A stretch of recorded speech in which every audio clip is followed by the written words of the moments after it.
light above my head. But let's see if I can get a little more light. No, this ain't gonna have some light. This light doesn't really.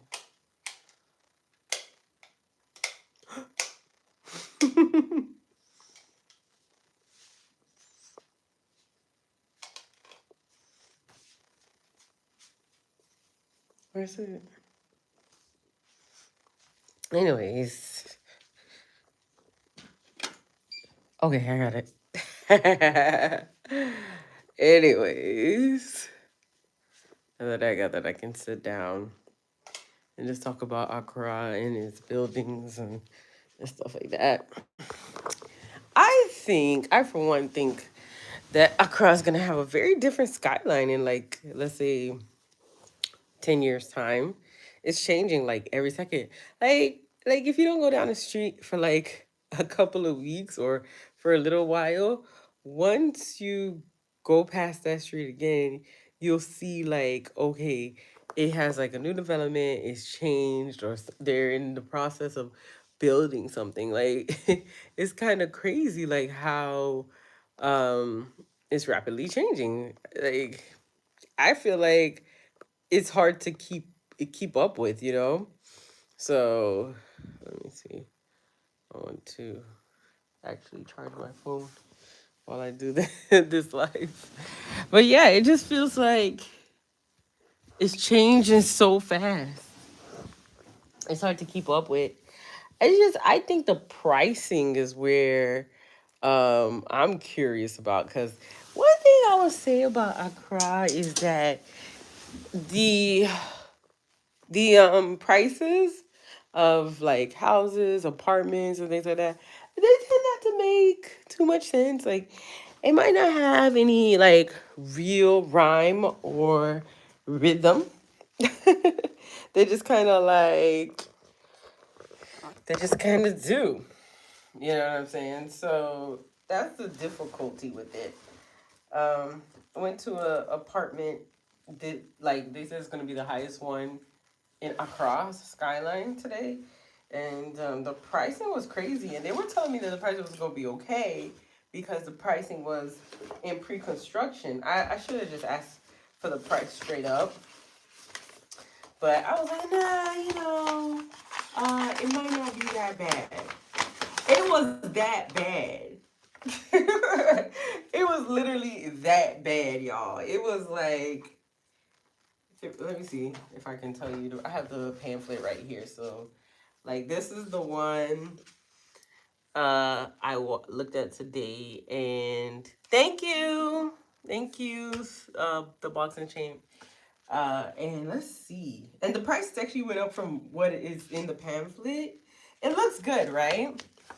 The projections of it look really, really good. Let me show y'all some of the layouts and stuff. Let me go from the beginning. It's in an area called Jolu. Thank you. And this is what it's projected to look like. So you might not like the aesthetic of it, but yeah, this is what it's projected to look like. It's supposed to be the highest building in Accra when it's completed. And it's scheduled to be completed in 2028. See what the projections look like. It looks great, right? Now, let's get to the page with the pricing. That's the most important part. Like, because I was talking to, the agent, and, he's like, yeah, madam, it's going to be, pre-construction price. It's going to be a little bit cheaper because it's like the same people who created the signature. And I was like, okay, cool. And I went there and I saw the price. I was like, oh my God. Who's affording this in Accra right now? Okay, so let's look at the prices. The building's gonna be mad. So these are the prices, um, and the prices are listed in USD. It's not listed in Ghana cedi. So yeah, I can't read it backwards. That's why I'm letting you guys get.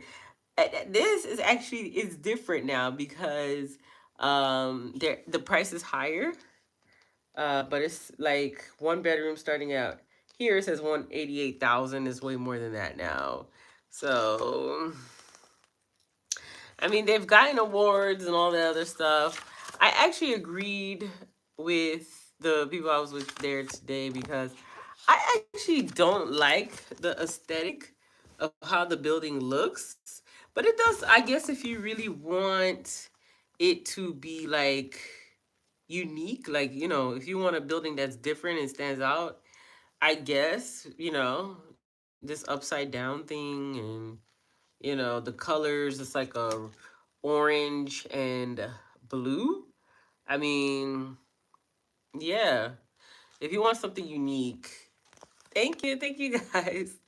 If you want something unique, then you could consider this. But I mean, for me, it's not that that pretty.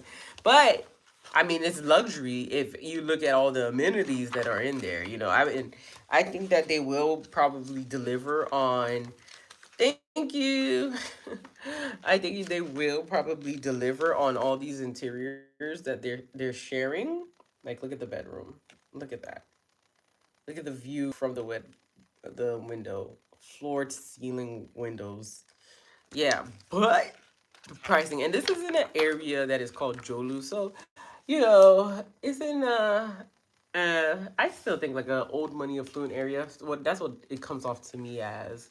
So yeah, the finish the what's it called? The foreman was talking about the finishings today, and he was like, the finishings are gonna be top of the line. He's like, where you from? And I'm like, Miami, and my guys are like, New York, and he's like, yeah, it's gonna be comparable to that, but the price is gonna be considerably lower, and and I'm like, I don't know though, because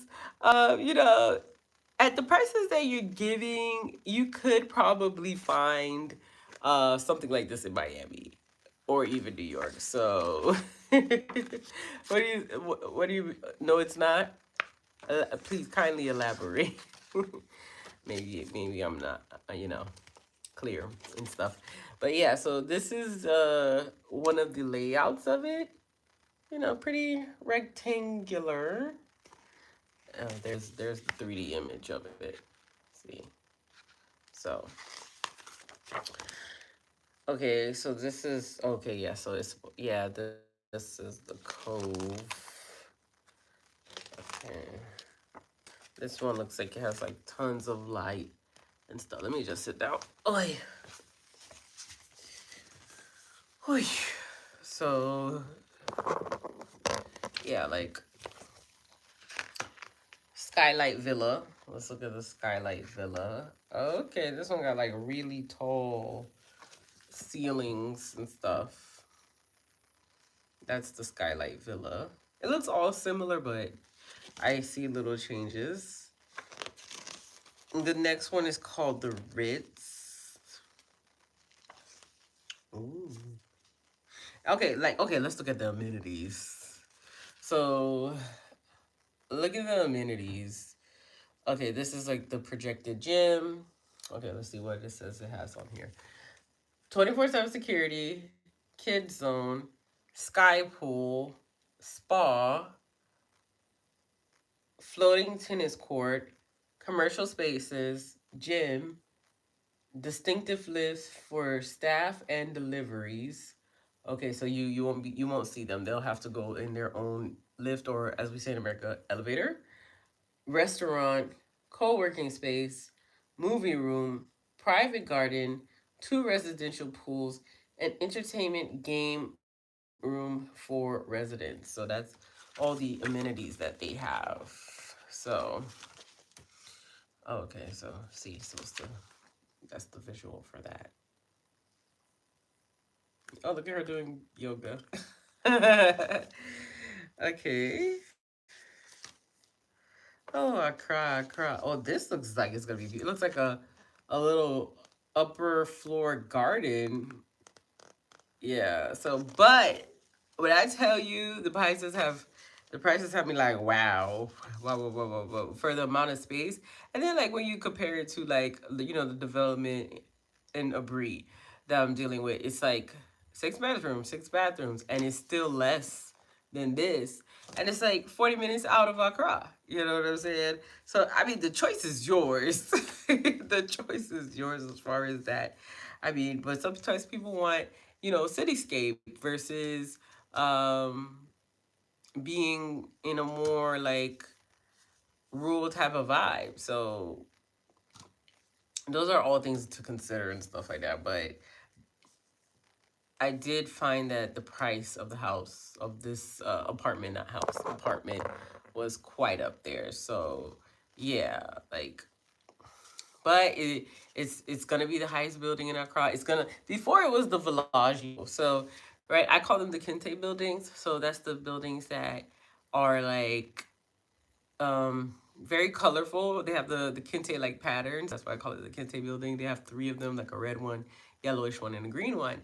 And I that was the previously highest one. This one, Sultan Sky, is supposed to outdo that. So now it's supposed to take over the Accra with the highest building with this project. So if you want to, have that distinction, like, okay, I have a Airbnb or a house in the highest building in Accra, it's no longer going to be the Villaggio or like I like the Kinte buildings. It's going to be here. So, I guess I feel like this is going to become the next flex place, like in Accra. So yeah, I mean, if you're looking to flex, I think this is a great place to flex. But although, like I said, that's way out of my price point. And I think I wouldn't feel comfortable with it. But to each his own. Like